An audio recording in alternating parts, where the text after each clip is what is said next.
Hi, my name is Fabien Biraud. I'm the executive chef at the Westin Jackson, Mississippi.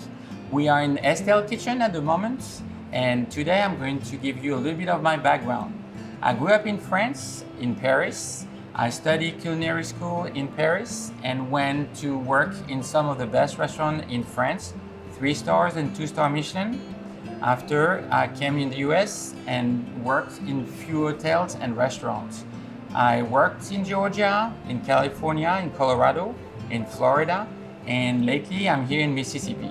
In this series, we're going to go through French technique using Mississippi ingredients such as Brander Farms produce and also great seafood coming from the Gulf. You can use those techniques at home or come at Estelle, where my team and I will be more than happy to have you as a guest and enjoy the beautiful food that we do.